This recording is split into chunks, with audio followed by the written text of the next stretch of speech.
बिस्मिल्लाहिर्रहमानिर्रहीम अस्सलामु अलैकुम वरहमतुल्लाहि वबरकातुहू। Dear students, this is Saeed Mudassir और आज के इस वीडियो लेक्चर में हम स्टार्ट करने जा रहे हैं क्लास 11 के मैथ की यूनिट नंबर 4 को, that is matrices and determinants.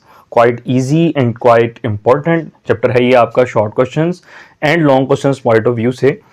तो बच्चों आए इसको हम स्टार्ट करते हैं। ये आप ऑलरेडी जो प्रीवियस हमारे पास क्लास 9 थी उसमें चैप्टर नंबर 1 में भी करके आए थे। तो अब तो बुक्स चेंज हो गई हुई हैं। जो बच्चे इस वक्त करंट 2025 के सेशन में हैं, अब आप हो सकता है कि 2026 में देख रहे हैं उसको, 2027 में देख रहे हो। आने वाले साल कोई भी जब आप देखेंगे तब तक तो आपने प्रीवियस जो आप बुक पढ़ेंगे तब तक तो आपकी चेंज हो चुकी हुई है बुक अब तक, ठीक है। तो हो सकता है कि आप वो सिलेबस ना हो, मगर अभी जो करंटली 2025 के स्टूडेंट्स हैं वो चैप्टर नंबर 1 में क्लास 9 में इसको पढ़ के आ चुके थे। तो बच्चों ये आपके लिए कुछ मुश्किल नहीं है, बहुत ही आसान है, मगर मैं फिर भी उस हिसाब से लेके चलूंगा। आपको सबसे पहले इसका इंट्रोडक्शन दूंगा और फिर देन नेक्स्ट हम इसके क्वेश्चंस की तरफ मूव करेंगे। तो इंतहाई आसान है, परेशानी की बात नहीं है। आप इसको लेक्चर्स को साथ साथ देखते रहें और होप्स हो कि आप इसको एंजॉय भी कर रहे हैं और लर्निंग भी कर रहे हैं। तो लेक्चर को डियर स्टूडेंट स्टार्ट करने से पहले अगर अभी तक आपने मेरे चैनल को सब्सक्राइब नहीं किया तो लाजमी सब्सक्राइब कर लें ताकि हर आने वाली वीडियोस आप तक मिलती रहें और आप उनको देखते रहें। सो आइए डियर स्टूडेंट्स इसको हम स्टार्ट करते हैं। सबसे पहली चीज मैट्रिसेस एंड डिटर्मिनेंट्स।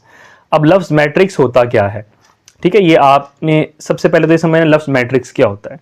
अब जरा गौर करें, ये नंबर्स लिखे हुए हैं 1 2 3 4, सिंपल ये नंबर लिखे हुए हैं और इसको मैं यहाँ पे लिख देता हूँ 5 0 1 2, ठीक है। ये कुछ नंबर्स लिखे हुए मैंने। अगर इन्हीं नंबर्स को बच्चों अगर मैं किसी स्क्वायर ब्रैकेट समझते हैं ना आप किसे कहते हैं, ये वाली जो ब्रैकेट्स होती है ना हम बचपन में यूज करते आए हैं छोटी क्लासेस में भी, तो इनको हम कहते होते हैं स्क्वायर ब्रैकेट्स, ठीक है। ये आपको तो मालूम है।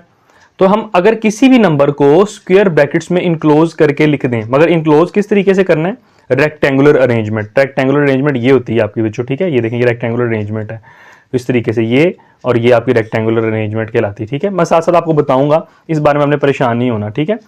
तो आसान अल्फाज में अपने ये समझना है कि अगर किसी भी नंबर को हम इन स्क्वायर ब्रैकेट्स के अंदर रेक्टेंगुलरली अरेंज कर देते हैं तो वो बन जाती है हमारे पास मैट्रिक्स।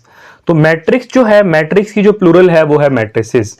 मैट्रिक्स की प्लूरल जो है, प्लूरल उसको जो प्लूरल होगी वो होगी मैट्रिसेस, ठीक है। डिटर्मिनेंट्स जो है वो हम नेक्स्ट जो एक्सरसाइजेस स्टार्ट होंगी जहां पे मैट्रिक्स डिटर्मिनेंट्स यूज होंगे हम देन उसमें ही करेंगे। अभी के लिए सिर्फ आपने ये चीज देखनी कि मैट्रिक्स को समझना है वो क्या होती है, इसमें इसकी जो ऑपरेशंस होती हैं हम वो देखेंगे। मेन चीजें जो अभी हमारे आज के लेक्चर में यूज होंगी हम वो देखेंगे, साथ साथ जो चीजें आती रहेंगी इंशाअल्लाह बफज़ल ताला मैं आपको गाइड करता रहूंगा, ठीक है बच्चों। तो ये थी हमारे पास मैट्रिक्स और इस मैट्रिक्स को आप कोई भी नाम दे सकते हैं, ए दे सकते हैं, बी दे सकते हैं। अगर पहले से कोई नाम दिया हुआ है तो उसको छेड़ने की जरूरत नहीं है आपको, और अगर नहीं दिया हुआ तो आप अपनी मर्जी का, आप सपोज कर लें आपका नाम मोहम्मद अली है आप एम दे सकते हैं, आपका नाम बिलाल है तो आप बी दे सकते हैं, मतलब आप अपने नाम के साथ भी दे सकते हैं, कोई जरूरी नहीं है। हाँ मगर अगर आपको मैंने बताया पहले से नाम दिया हुआ है तो आप उसको मत छेड़ें, बेहतर होगा कि आप उसको उसी के साथ सॉल्व कीजिएगा, ठीक है। जिसना लाइक आइडेंटिटी मैट्रिक्स होती है उसको आई से इंडिकेट करते हैं, उसके अलावा हम किसी लेटर से उसको इंडिकेट नहीं कर सकते हैं, तो ये मैंडेटरी होता है। बहरहाल आई के बारे में मैं आपको बताऊंगा, आपने परेशान नहीं होना। तो अब इसमें एक चीज आपने याद रखनी है बच्चों, और कीजिएगा। लाइक मेरे पास एक मैट्रिक्स है 2 1 0 -5, ठीक है। ये एक मैट्रिक्स है बच्चों, इसमें दो चीजें होती हैं आपने हमेशा याद रखना है, ठीक है। फर्स्ट ऑफ ऑल जो इस तरीके से नंबर लिखे होते हैं ना इसको हम कहते हैं रो, ठीक है। ये रो है, ठीक है, दिस वन ये भी रो है और एक ये रो है, ठीक है। इसको हम कहेंगे R1 और इसको हम कहेंगे R2, ठीक है। ये फर्स्ट रो ये है और सेकंड रो ये है। और फॉर एग्जांपल अगर कोई नीचे नंबर भी होता 4 6 वो हमारे पास रो 3 बन जाती, ठीक है, R3। तो नंबर 1 आपने ये चीज समझ लिया है कि जो हमारे पास इस तरीके से हॉरिजॉन्टली नंबर लिखे होते हैं उसको हम कहते होते हैं रोज। ये बात आपने याद रखनी है, ठीक है, रोज। और इसी तरीके से अगर डियर स्टूडेंट्स हमारे पास कुछ नंबर लिखे हो वर्टिकली कुछ इस तरीके से, अब ये देखें ये हमारे पास आगे कॉलम्स, ठीक है। नंबर 1 ये कॉलम, नंबर 2 ये कॉलम, ये C1 आ जाएगा और ये C2 आ जाएगा, C for column R for row. इसको भी देख लें, ये R1 है और ये R2 है, ठीक है। इससे आपने क्या सीखा बच्चों कि जो नंबर इस तरीके से हॉरिजॉन्टली लिखे होंगे उसको हम रोज कहेंगे और जो नंबर वर्टिकली लिखे होंगे उसको हम कहेंगे कॉलम्स। ये बात आपने याद रखनी है। और उसके साथ साथ आपको मैं ये भी चीज बताता जाऊं, अगर मैं बात करता हूं मैट्रिक्स में किसी चीज को लिखने की तो उसमें सबसे पहले हमारे पास रोज और कॉलम आती है, यानी रोज पहले आएंगी और कॉलम बाद में आएंगे। मतलब ऑर्डर ऑफ मैट्रिक्स की अगर बात करें, ऑर्डर का मतलब होता है तरतीब या मर्तबा, ऑर्डर ऑफ मैट्रिक्स। मैट्रिक्स के ऑर्डर का फॉर्मूला होता है बच्चों R बाय C, ठीक है। R फॉर रोज, मैंने भी आपको बताया R फॉर रोज आएगा एंड C फॉर कॉलम्स, ठीक है। ये आपने हमेशा याद रखना है कि जब भी हमने मैट्रिक्स का ऑर्डर, अब यहाँ पे तो ऑर्डर नहीं है, बहरहाल आपने फिर भी इस चीज को याद रखना है कि रोज हमेशा पहले आती हैं और कॉलम्स हमेशा बाद में आते हैं। इसको हम इस तरीके से भी लिख सकते हैं R क्रॉस C, पढ़ेंगे इसको हम R बाय C ही पढ़ेंगे, R मल्टीप्लाई C भी पढ़ सकते हैं, मगर बेहतर एक प्रोफेशनल तरीका है इसको आप R बाय C ही पढ़ें। लिखने का तरीका ये है, जो मर्जी आप इसको भी लिख सकते हैं और इसको भी लिख सकते हैं। लाइक अब जरा गौर करें कि अगर मैं लेट्स सपोज कहता हूं कि मेरे पास एक मैट्रिक्स A है जिसका मर्तबा है 3/4, ठीक है। तो इसका मतलब आपको पता लग जाएगा कि इसमें 3 रोज हैं और 4 कॉलम्स हैं, ठीक है। तो ये चीज आपने हमेशा याद रखनी है कि 3/4 इस तरह लिखा हो या 3/4 इस तरह लिखा हो तो पहले नंबर पे रोज आएंगी और दूसरे नंबर पे हमारे पास कॉलम्स आएंगे। ये इसका बेसिक इंट्रोडक्शन था। और एक चीज और मैं आपको बताता चलूं, लाइक देखें, एक मैट्रिक्स में A लिखता हूं और इस मैट्रिक्स A का है मर्तबा 2/2, यानी इसका ऑर्डर जो है 2/2 है। अब मुझे मैट्रिक्स नहीं बताई हुई तो हम लेट करते हैं कि A मैट्रिक्स को बनाने का तरीकेकार। अब आपने बच्चों याद रखना है सबसे पहली चीज, अब इसकी सब एंट्रीज जो होंगी ना, एंट्रीज से मुराद जो अंदर वैल्यू लिखी जाएंगी, लाइक देखें ये मैट्रिक्स है ना 1 2 3 4 लिखा हुआ है, 1 भी इसकी एक एंट्री है, ये भी इसकी एंट्री है, इसकी एंट्री है, मतलब जितने भी नंबर अंदर लिखे होंगे उसको हम एंट्रीज कहेंगे और इन सब को मिला के हम पढ़ेंगे एंट्रीज। क्या पढ़ेंगे?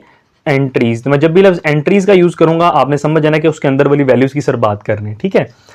तो अब इन सब की एंट्रीज को बच्चों कहते हैं, सपोज कर लें कि ए और ए, ठीक है। ये बच्चों आपने अभी के लिए बात याद रखनी है आपने, ठीक है। अब उसके साथ साथ अब ये A है, इसको मैं कहूंगा A11 और इसको मैं कहूंगा A12। सर क्यों? इसको आप 1 2 की जगह 1 3 भी तो कर सकते थे ना, आपने 1 2 ही क्यों किया, या नीचे वाले को भी तो 1 2 कर सकते थे ना। उसकी बच्चों रीजन है, A11 का मतलब है कि फर्स्ट रो है, ठीक है। ये आपने याद रख लेना, आगे जाके हम चीजों को यूज करेंगे, और फर्स्ट ही कॉलम है, ऐसा ही है ना। मतलब मैंने अभी आपको बताया कि A11 में जो फर्स्ट चीज आएगी बच्चों वो रो आएगी और सेकंड चीज हमारे पास कॉलम आएगा।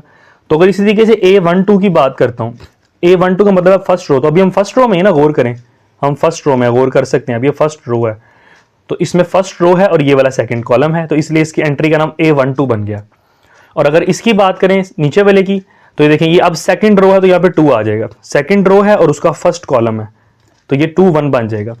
और यहां पे अगर गौर किया जाए ये सेकंड रो है, this one is second row and second column. इस तरीके से जितना एंट्रीज इंक्रीज करती रहेंगी हम उनके नाम भी उस तरीके से एडजस्ट करते रहेंगे।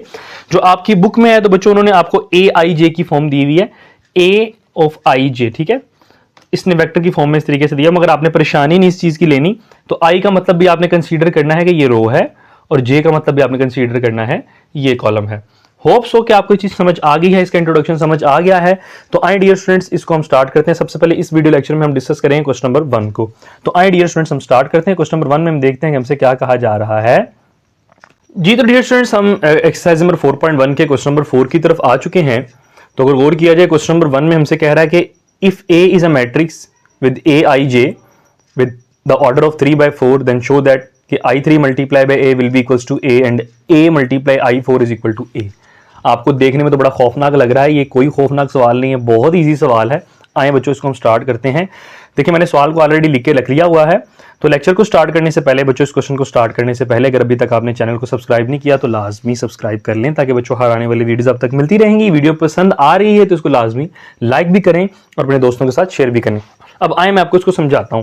सबसे पहली चीज बच्चों, अब ये है A मैट्रिक्स और आपको इसमें बताया नहीं है कि उसकी वैल्यूज क्या है, उसकी एंट्रीज क्या है, मगर उसने ये बता दी कि एक A मैट्रिक्स है विद IJ और जिसका ऑर्डर क्या है 3/4।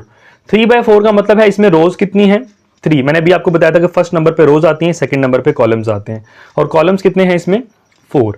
इसका मतलब इसमें 3 रोज और 4 कॉलम्स होंगे। तो आए बच्चों इसको हम लिखते हैं। आई को मैं भी समझाता हूं कि आई क्या चीज है, आपने परेशानी नहीं लेनी। सबसे पहले तो मैं A को लिखता हूं। लेट करें कि मैट्रिक्स A जो है वो किसके इक्वल है,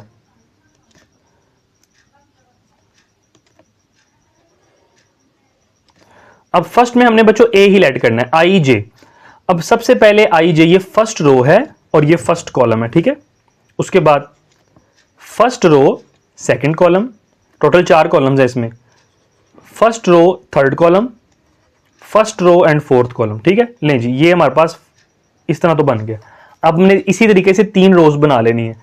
क्या होगा, सेकंड रो फर्स्ट कॉलम 21 22 23, ठीक है। 23 का मतलब second row third column, sorry जी सेकंड रो थर्ड कॉलम, और ये भी सेकंड रो फोर्थ कॉलम, और यहां पे third row first column, third row second column, third row third column and third row fourth column. ले बच्चे, ये तो हमने लेट तो कर ली। आगे हमारे लिए काम बहुत इजी है। अब बात करते हैं कि जी आई क्या चीज है। सर आई से मुराद क्या है बच्चों? I stand for identity matrix, identity. अब ये मैट्रिक्स आपने बच्चों हमेशा याद रखनी, जहां पे भी आई का लफ्ज आ जाएगा उसका मतलब होगा आइडेंटिटी मैट्रिक्स। अब मैं एक मैट्रिक्स लिख रहा हूं आई, ये हमेशा स्क्वायर ब्रैकेट स्क्वायर मैट्रिक्स होती है। स्क्वायर से मुराद है कि इसमें रोज और कॉलम की तादाद इक्वल होती है। 1 0 0 1। आपने बच्चों गौर करना है, अगर किसी मैट्रिक्स के डायगोनल में, अगर किसी मैट्रिक्स से डायगोनल क्या होता है, देखें ये this is called diagonal, this one is called diagonal, ठीक है। इसको आपने याद रखना। अगर किसी मैट्रिक्स के डायगोनल में सिर्फ और सिर्फ 1 1 लिखा हो और उसके अलावा यानी इस डायगोनल के अलावा सारी वैल्यू 0 हो, तो उसको हम कहते होते हैं आइडेंटिटी मैट्रिक्स। अब इसमें 2 रोज हैं और 2 कॉलम्स हैं, यानी 2 by 2 है, तो उसको हम कहेंगे I2। इसी तरीके से I3 से मुराद ये होगा कि ऐसी मैट्रिक्स जिसका 3 by 3 ऑर्डर हो और उसका डायगोनल सारा 1 1 हो, ठीक है। जब हम इसको करेंगे तो इंशाल्लाह आपको समझ आ जाएगा। होप्स हो कि आपको क्लियर हो गया है। फिर भी कोई मसला हो आप मुझे जरूर बताइएगा, मैं आपका मसला हल करूंगा। तो आए इसका बच्चों पार्ट नंबर 1 स्टार्ट करते हैं। पार्ट नंबर 1 में आपसे कह रहा है कि आपने प्रूव करना है कि I3 को अगर मैं मल्टीप्लाई करवाता हूं A के साथ, the answer will be A। Sure, आइए मल्टीप्लाई करवाते हैं। I3 मैट्रिक्स बच्चों सबसे पहले हम लिख लेते हैं कि I3 मैट्रिक्स क्या होगी। I3 का मतलब है कि 3 by 3 रोज वाली मैट्रिक्स, 1 0 0, यानी डायगोनल वाली वैल्यूज इस तरह तिरछी वैल्यूज बनती हैं, 1 0 0 0 1, ठीक है बच्चों। ये हमारे पास तो आई आ गई, और ए बच्चों हमने ऑलरेडी ये देखें लेट कर लिया हुआ है। तो अब हम I3 को मल्टीप्लाई करवा देते हैं ए के साथ, तो यहां पे लिखें I3 मल्टीप्लाई बाय ए। आइए मल्टीप्लाई करवाते हैं इसको, 1 0 0 0 1 0 0 0 1, ठीक है जी। इसको जी हम मल्टीप्लाई करवा देते हैं किसके साथ, अपने जो ऊपर मैट्रिक्स लेट की थी ना, देखें ये ए वाली, ठीक है। इसको हम इसके साथ मल्टीप्लाई करवाते हैं। I3 पहले है और ए बाद में है, ए को हम बाद में रख लेते हैं। तो बच्चों यहाँ पे लिख लें इसको A11 A12 A13 A14, ठीक है। इसी तरीके से हम सारी वैल्यूज को लिख लेते हैं, A21 A22 A23 A24। Similarly A31 third row first column, इसको ठीक कर लें, थर्ड रो फर्स्ट कॉलम 31 32, ठीक है, 33 और 34। ले जी बच्चों, अब इसको हम मल्टीप्लाई करवा लेते हैं। I3 multiply by A will be equals to, अब मल्टीप्लाई करवाने का तरीका बच्चों आपको मालूम है, अगर नहीं मालूम परेशानी नहीं लेनी है आपने रो को बच्चों, ये रो जो है ना, इस रो को आपने मल्टीप्लाई करवाना है कॉलम के साथ, ठीक है। ये रो है और इसको आपने मल्टीप्लाई करवाना है इस कॉलम के साथ, इस तरीके से करके, ठीक है। ये मैट्रिक्स को मल्टीप्लाई करवाने का असूल होता है। मतलब फर्स्ट वैल्यू फर्स्ट के साथ होगी, ये देखें फर्स्ट वैल्यू फर्स्ट के साथ होगी, सेकंड वैल्यू इसके साथ होगी और थर्ड वैल्यू थर्ड के साथ होगी, ठीक है। इस तरीके से हमारा एक रो और एक कॉलम सोल्व हो। अब इस रो को पहले इसके साथ, फिर इस रो को इसके साथ, यानी सब कॉलम्स के साथ मल्टीप्लाई कराना, 1 है 2 है 4 है जितने भी हैं, और इसको एंड पे फिर इसके साथ, फिर सेकंड रो की बारी, फिर थर्ड रो की, इस तरीके से इसकी मल्टीप्लीकेशन बच्चों सॉल्व हो जाएगी। तो सबसे पहले मैं 1 को मल्टीप्लाई कराता हूँ A11 के साथ, तो ये आ जाएगा A11, सेंटर में साइन प्लस का आता है। तो 0 को जिसके साथ मल्टीप्लाई कराते हैं बच्चों आप जानते हैं वो 0 ही आएगा ना, यानी 0 मल्टीप्लाई A21 और 0 मल्टीप्लाई A31 वो 0 ही आएगा, ठीक है। इसको हमने फर्स्ट कॉलम में लिखनी है, फर्स्ट कॉलम सॉल्व किया है, फर्स्ट कॉलम में मौजूद लिख दिया, और फर्स्ट रो में तो भी हम रो में लिखते जाएंगे इस तरीके से। 1 मल्टीप्लाई A12 प्लस आगे भी 0 प्लस 0। होप्स हो कि मल्टीप्लीकेशन तो आपको आती होगी, फिर भी कोई मसला हो आप मुझे बताइएगा जरूर। 0 को मल्टीप्लाई कराऊंगा मैं, सॉरी अगेन इस 1 को मल्टीप्लाई कराऊंगा इसके साथ, 1 multiply A13 plus 0 plus 0। Similarly again इस रो को मल्टीप्लाई कराएंगे, इसके साथ ये आएगा A14 प्लस 0 प्लस 0। अब आगे बच्चों नेक्स्ट रो की बारी। अब नेक्स्ट रो है हमारे पास दिस वन 0 1 0 वाली, ठीक है। अब इसको हमने सब कॉलम्स के साथ मल्टीप्लाई कराना है, पहले इसके साथ फिर इसके साथ, फिर इसके साथ और फिर इसके साथ। तो पहले 0 मल्टीप्लाई होगा A11 के साथ, तो ये 0 हो जाएगा, सेंटर में साइन प्लस का, 1 मल्टीप्लाई सेंटर वाली से मल्टीप्लाई होगी, अगर और भी होती तो फर्स्ट से, सेकंड से, थर्ड से, तो ये बन जाएगा A21 प्लस 0। अब इसकी बारी है सेकंड कॉलम के साथ, 0 multiply A12 0 plus A22 plus 0, इसी तरह 0 प्लस A23, अब इसके साथ मल्टीप्लाई कराना है थर्ड के साथ, A23 प्लस 0। अब इस रो की बारी है लास्ट वन के साथ, A14 के साथ 0 मल्टीप्लाई होगा, ये 0, अब ये 1 मल्टीप्लाई होगा इसके साथ, ये हो जाएगा A24 प्लस 0। ठीक है, दो रो सॉल्व हो गई, ये भी सॉल्व हो गई, ये भी सॉल्व हो गई। अब थर्ड रो की बारी, 0 पहले मल्टीप्लाई होगा फर्स्ट के साथ, 0 1 जार 0, 0 1 जार 0, और ये 1 इसके साथ मल्टीप्लाई होगा, बन जाएगा A31। अब अगेन इसी की बारी, 0 प्लस 0 प्लस 1 मल्टीप्लाई A32 आ जाएगा। ठीक है, और इसी तरीके से ये बन जाएगा 0 plus 1 multiply A33, 0 plus A34। लें स्टूडेंट्स, ये तो मल्टीप्लीकेशन तो हमारी हो गई है। अब बच्चों हम करते ये हैं कि हम इसको आपस में ऐड करके लिख लेते हैं, हमारे पास क्या आंसर आ रहा है। ठीक है, तो देखें जी, मल्टीप्लाई हमने करवा लिया है, प्लस करें।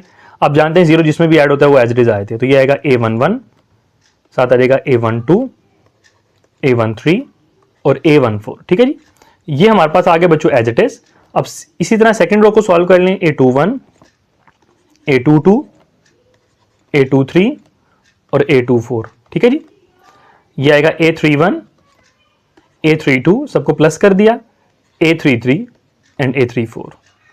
तो बच्चों अगर गौर किया जाए, ये तो वापस मेरे पास मैट्रिक्स ए नहीं आ गई, आए जरा ऊपर आए देखें, ये तो हमारे पास मैट्रिक्स ए वापस आ गई है, जो हमने देखें लेट की थी, दिस वन, ये हमने लेट की थी तो वापस हमारे पास वैसे ही आ गई है। तो इसका मतलब क्या हुआ, मैं ऐसे लिख सकता हूं ना कि I3 मल्टीप्लाई बाय ए, ये मैट्रिक्स किसके इक्वल है, तो ए के इक्वल है। तो बच्चों ये तो पार्ट नंबर 1 हमारा प्रूव हो गया है। उसने हम यही कहा था कि प्रूव करना है कि I3 को हम ए के साथ मल्टीप्लाई कराएंगे तो हमारा आंसर ए के वापस इक्वल आ जाएगा। तो सेकंड पार्ट में बच्चों मेरे से क्या कहा जा रहा है, सेकंड पार्ट में हमसे कहा जा रहा है, होप सो कि आपको समझ आ गया है, फिर भी कोई मसला हो मुझे जरूर बताइएगा, मैं उसको हल करूंगा। सेकंड पार्ट में कह रहा है कि AI4, ए को पहले रखना है और I4 को आपने बाद में रखना है, शुड बी इक्वल्स टू, वो भी ए के इक्वल आना चाहिए। ओके बच्चों, अब ए मैट्रिक्स मेरे पास ऑलरेडी मौजूद है। अब मैं I4 को सबसे पहले तो देख लेता हूं, I4 हमारे पास क्या होगी। I4 मैट्रिक्स बच्चों 4x4 की होगी, जिसमें 4 रोज होंगी और 4 ही कॉलम्स होंगे। तो ये बनेगा 1 0 0 0, 4 कॉलम्स हो गए और 4 रोज बना लें, 0 1 0 0 0 0 1 0 0 0 0 1। तो देख सकते हैं बच्चों कि जो डायगोनल है मेरे पास, इस डायगोनल में हमारे पास सारी 1 1 ही है। ठीक है, मैंने जिस तरह आपको बताया था, ये डायगोनल जो है इसमें सारी वैल्यूज 1 1 ही हैं। तो आइडेंटिटी मैट्रिक्स में डायगोनल में सारी वैल्यूज 1 होनी चाहिए। तो अब हमने इसको मल्टीप्लाई कराना है बच्चों ए के साथ, तो आए इसको लिखते हैं कि a मल्टीप्लाई बाय I4। तो जी a किसके बराबर था, हमने जो लेट किया था, अब उसको लिखने as it is, A11, A12, A13, A14। ठीक है, ये ऊपर देखें मैंने ऑलरेडी लेट किया था ना, ये दिस वन जो मैंने लेट किया हुआ था, ये वाली वैल्यू। ठीक है, हम इसी को एज इट इज लेके चलेंगे साथ साथ। ठीक है जी, तो आगे जी A21, 22, 23 और 24 और A31, 32, 33 एंड 34। मल्टीप्लाई करा दें बच्चों इसको I4 के साथ, यानी अब A पहले है तो A पहले रखें। ये बात आपने याद रखनी, ऑर्डर हमेशा ठीक रखने हैं, जो वैल्यू पहले है उसको पहले रखें, जो बाद में उसको बाद में रखें। पिछले क्वेश्चन में I3 पहले था तो मैंने I3 पहले रखा था, अब यहाँ पे A पहले तो मैंने A को पहले रख दिया है। अब इसको हमने मल्टीप्लाई कराना है I4 के साथ, तो 1 0 0 0 0 1 0 0 0 1 0 0, सॉरी यहाँ पे ये आएगा 0 0 1 0 0 0 1। तो आए बच्चों मल्टीप्लाई कराते हैं। मल्टीप्लाई कराने का तरीका मैंने अभी आपको वही बताया था कि फर्स्ट रो को पकड़ें, ये फर्स्ट रो है, इसको सबसे पहले सब कॉलम्स के साथ मल्टीप्लाई, इसके साथ भी, इसके साथ भी, इसके साथ भी और इसके साथ। पहले सब फर्स्ट रो को सबके साथ, फिर सेकंड को सबके साथ और फिर देन थर्ड को सबके साथ। तो आए बच्चों इसको मल्टीप्लाई करवाते हैं। A11 सबसे पहले फर्स्ट वैल्यू, ये वाली फर्स्ट वैल्यू मल्टीप्लाई होगी इस फर्स्ट के साथ तो आ जाएगा हमारे पास A11, ठीक है। बाकी देखें अब ये सारी वैल्यूज, ये भी मल्टीप्लाई होगी 0 के साथ, ये मल्टीप्लाई होगी इसके साथ और ये मल्टीप्लाई होगी, ये सारी 0 हो जाएंगी। तो मैं डायरेक्ट बच्चों सिर्फ यहाँ पे डायरेक्ट 0 लिख देता हूँ, ठीक है, क्योंकि 0 + 0 0 होगा, तो डायरेक्ट इतना भी आप लिख सकते हैं, ठीक है। अगर आपने चारों लिखनी है आप चारों भी लिख सकते हैं, it is up to you. अब ये A11 मल्टीप्लाई होगा 0 के साथ, ये हो जाएगा 0 प्लस A12 मल्टीप्लाई होगा 1 के साथ, ये बन जाएगा A12, बाकी सारे बच्चों क्या हो जाएंगे 0। A13 0 से मल्टीप्लाई होगा, ये भी बच्चों 0, फिर आएगा 0 और फिर A13 1 से मल्टीप्लाई होगा, ये भी हमारे पास आ जाएगा A13 + 0, ठीक है। इधर आप 4 0 लिख ही लें, बाद में फिर परेशान ना होने, 3 0 लिख लें आप, बाद में ऐसा फिर परेशान होते फिर आप, ठीक है। ओके, अब A14 मल्टीप्लाई होगा 0 के साथ, तो ये बनेगा 0 + 0 + 0 + A14। लें जी, फर्स्ट रो तो सबके साथ मल्टीप्लाई हो गई है। अब बारी है सेकंड रो की, सेकंड रो को सबके साथ मल्टीप्लाई करवा दें बच्चों आप। तो A12 पहले मल्टीप्लाई होगा, A12 प्लस आगे भी 0 + 0, ये से मल्टीप्लाई होगा, ये भी 0 हो जाएगा, ठीक है। ये तो हमारे पास A12 सॉल्व हो गया। ये A21 आना है बच्चों, ये A12 नहीं आना, ये A21 आना है, ठीक है। ये A21 हम इसको सॉल्व कर रहे हैं। अब इसी की बारी है, इसके साथ 0 से मल्टीप्लाई होगा 0, A22 1 के साथ मल्टीप्लाई होगा, A22 आ जाएगा, बाकी सारे बच्चों 0 हो जाएंगे, ठीक है। अब A23 है, बनेगा 0 + 0 + A23 + 0, ठीक है जी। नेक्स्ट इसी को मल्टीप्लाई करवा लें इसके साथ, पहला भी 0, दूसरा भी 0, तीसरा भी 0, ठीक है जी। 0 + 0 + 0 और इसी तरीके से ये A24 मल्टीप्लाई होगा 1 के साथ, तो ये A24 आ जाएगा। लास्ट रो है जी A31, A21 था, + 0 + 0 + 0 और इसी तरीके से बनेगा 0 + A32 + 0 + 0, 0 + 0 + A33 + 0, 0 + 0 + 0 + A34। तो बच्चों इनको आपस में आप कर लीजिए add. So this will be equals to, सबको 0 में ऐड करेंगे तो वापस आ जाएगा A11, ये बन जाएगा जी A12, ये बन जाएगा जी A13, ये बन जाएगा जी A14, ठीक है। सबको हमने 0 में ऐड किया तो वापस की वैसी आ जाती है ना बच्चों।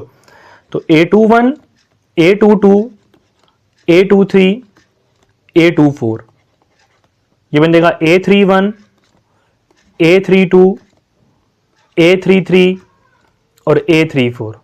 तो बच्चों ये वापस गौर करें, ये तो वापस A के बराबर नहीं आ गया, तो इसका मतलब मैं कह सकता हूं कि जब हमने A को मल्टीप्लाई करवाया है I4 के साथ, द आंसर इज A। तो ये बच्चों आपका आंसर आ गया है, ये भी हमारे पास प्रूव हो गया है। आज के साथ हमारे क्वेश्चन नंबर 1 के दोनों पार्ट्स कंप्लीट होते जाते हैं। होप्स हो कि आपको आज का लेक्चर बच्चों समझ आ गया है। अगर आपको फिर भी कोई किसी किस्म का सवाल हो, कोई चीज़ पूछनी हो, आप बिला झिझक मुझसे पूछ सकते हैं। वीडियो बनाने में बच्चों बहुत मेहनत होती है, तो बस आपका एक लाइक मेरे लिए काफ़ी होता है। आप इसको लाइक करें और नीचे एक अच्छा सा कमेंट करके जाएं और लाजमी मेरे चैनल को सब्सक्राइब भी करें। तो मेरी मेहनत यहाँ भी पूरी हो रही है, जो आप लाइक करते हैं और अच्छा सा कमेंट करते हैं, तो मेरे लिए यही अप्रिसिएशन होती है और मुझे बहुत अच्छा भी लगता है। होप्स हो कि आपको समझ आ गया है। तब तक के लिए मुझे इजाज़त दीजिए, अपना ख्याल रखिएगा। अस्सलामु अलैकुम वरहमतुल्लाहि वबरकातुहू।